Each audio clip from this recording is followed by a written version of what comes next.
Bismillahirrahmanirrahim. Assalamualaikum warahmatullahi wabarakatuh. Perkenalkan, nama saya Rinaldi Ramadan Mustaqin. Pada kesempatan kali ini, saya beserta teman kelompok saya akan menjelaskan satu materi tentang kewirausahaan, yaitu menyiasati keterbatasan modal. Nah, adapun anggota kelompok kami, yaitu yang pertama Rinaldi Ramadan Mustaqin atau saya sendiri, yang kedua Nurul Isa Kuratu Aini, yang ketiga Nurul Ilmi, dan yang terakhir yaitu Ilham Reski Nugraha. Adapun beberapa pokok pembahasan dalam materi ini, yang pertama pengertian modal usaha, yang kedua jenis-jenis modal usaha, yang ketiga cara memperoleh modal usaha, dan yang keempat menyiasati keterbatasan modal usaha. Nah, yang pertama yaitu pengertian modal usaha. Apa sih pengertian modal usaha itu? Nah, secara garis besar, pengertian modal usaha adalah sekumpulan uang atau barang yang bisa digunakan untuk dasar dalam melakukan suatu pekerjaan atau usaha. Dalam pengertian lain, modal adalah suatu hal yang sangat penting dalam suatu proses perusahaan atau bisnis. Tanpa adanya modal, maka bisnis tidak bisa bergerak seperti seharusnya. Modal diperlukan dalam berbagai skala bisnis, mulai dari bisnis berskala besar ataupun bisnis berskala kecil. Jadi, pengertian modal adalah suatu aset utama perusahaan dalam menjalankan bisnis yang umumnya berbentuk dana, aset, atau utang. Dengan begitu, maka proses produksi hingga pemasaran perusahaan bisa berjalan dengan lancar. Nah, adapun beberapa pengertian modal menurut para ahli. Yang pertama menurut Bambang Rianto. Bambang Rianto menjelaskan bahwa pengertian modal adalah suatu hasil produksi yang bisa dimanfaatkan kembali untuk diproduksi lebih lanjut. Dalam prosesnya, modal akan lebih fokus pada nilai, daya beli atau kekuasaan menggunakan apa yang terdapat dalam barang-barang modal. Kemudian menurut Dr. Andes Muikijat menjelaskan bahwa pengertian modal adalah seluruh hal yang dimiliki oleh pihak perusahaan yang meliputi uang tunai, kredit, hak dalam membuat dan menjual sesuatu dalam bentuk paten, berbagai mesin, dan properti. Namun seringkali modal juga digunakan untuk menilai hak milik total yang tersusun dari sejumlah dana, surplus, dan keuntungan yang tidak dapat dibagi. Jenis-jenis modal usaha berdasarkan sumber, pemilik, wujud, dan sifat.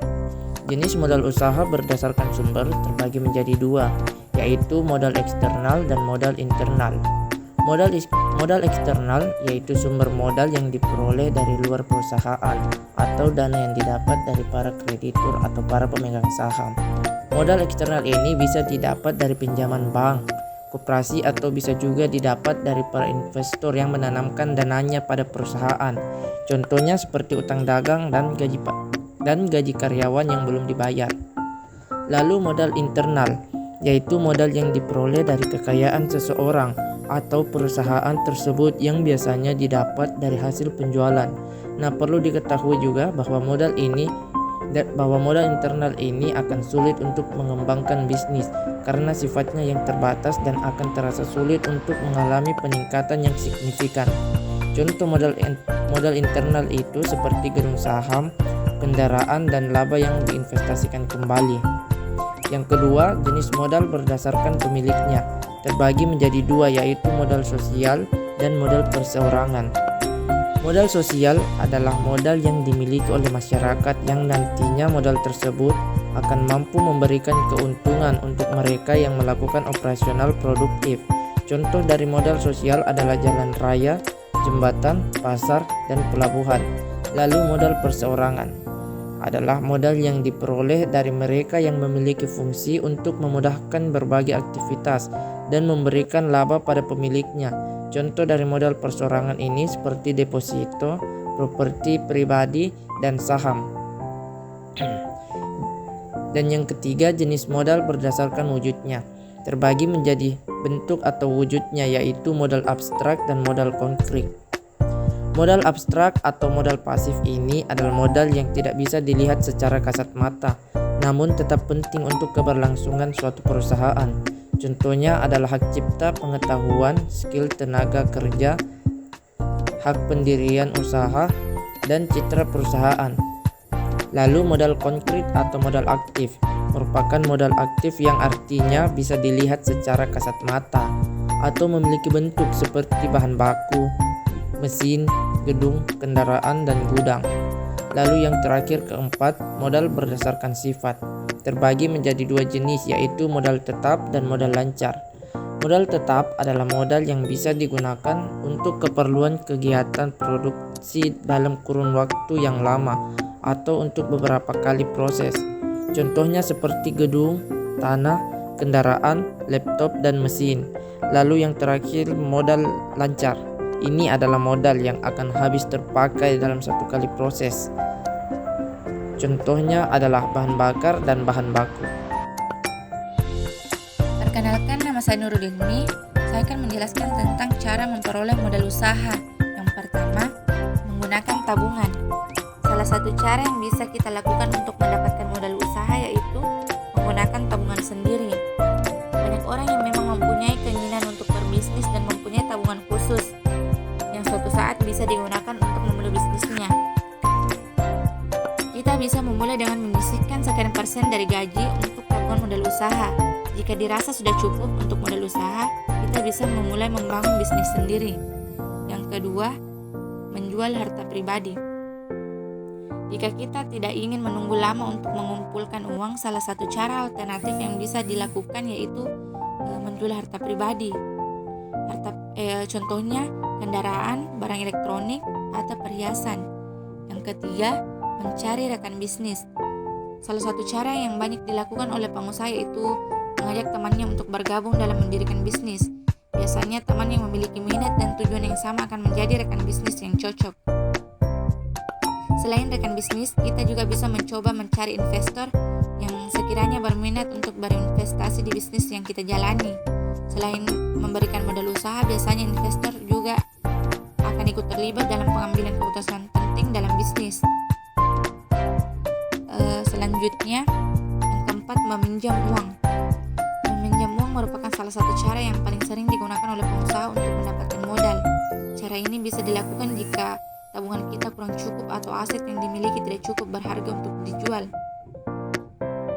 Selain mengajukan pinjaman ke bank, kita juga bisa pinjam ke keluarga atau teman dekat. Ketahui resiko yang kita hadapi jika akan meminjam uang. Kembalikan uang tepat waktu agar kita tidak terlibat masalah. Dan yang terakhir, modal usaha dan pelanggan. Kebanyakan bisnis yang berbasis jasa seperti jasa catering biasanya dapat mengandalkan modal usaha dari pelanggan.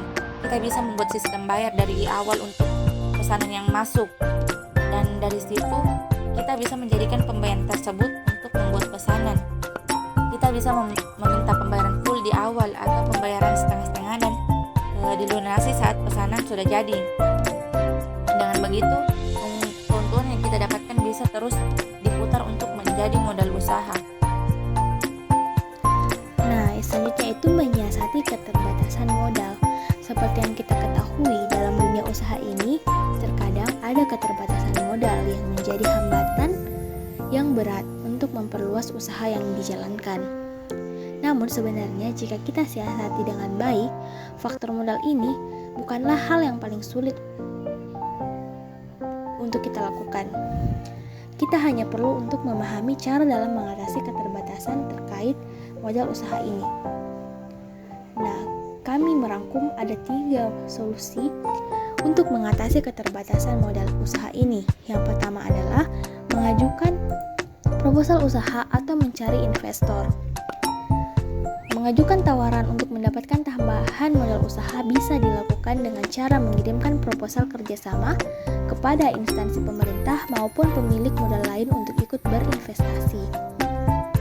Adapun tips dalam mengajukan proposal agar disetujui dan dapat dipercaya oleh calon investor adalah yang pertama, memiliki laporan keuangan yang dicatat dengan baik dan dapat dipercaya. Yang kedua, memiliki perencanaan usaha yang jelas dan realistis. Dan yang ketiga, memiliki produk yang bisa diandalkan. Adapun cara yang kedua yaitu melakukan peminjaman di bank.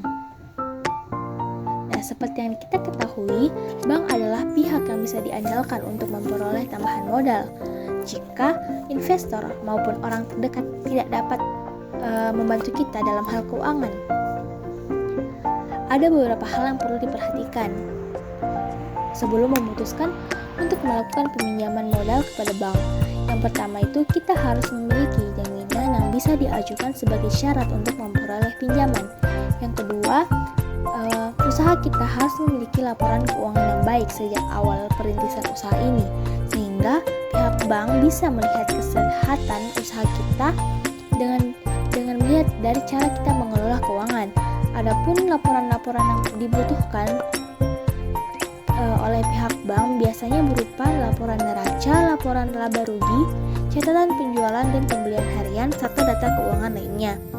Yang ketiga adalah menyerahkan daftar aset yang bisa dinilai oleh bank sebagai kelayakan untuk mendapatkan pinjaman dengan nominal yang sesuai. Cara yang ketiga yaitu menggunakan sistem pre-order.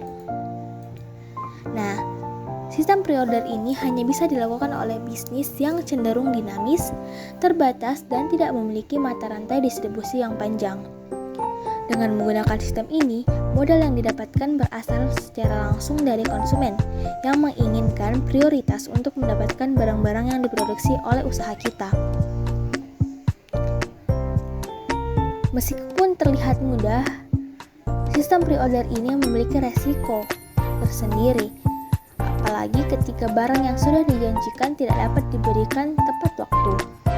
Adapun tips dalam mendapatkan kepercayaan konsumen untuk melakukan pembayaran dalam sistem pre-order ini adalah yang pertama, usaha kita memiliki track record bisnis yang baik, sehingga konsumen dapat mempercayai kita dalam melakukan pembayaran di muka. Yang kedua, estimasi pengadaan barang yang tepat, karena konsumen ini sudah membayar di awal dan berharap untuk mendapatkan prioritas dari usaha kita. Dan yang ketiga adalah memiliki barang dengan kualitas yang baik. Mungkin itu saya dari materi pada video kali ini. Saya mengutip dari Seth Godin, jangan temukan pelanggan untuk produk Anda, temukan produk untuk pelanggan Anda. Nah, sekian, terima kasih. Wassalamualaikum warahmatullahi wabarakatuh.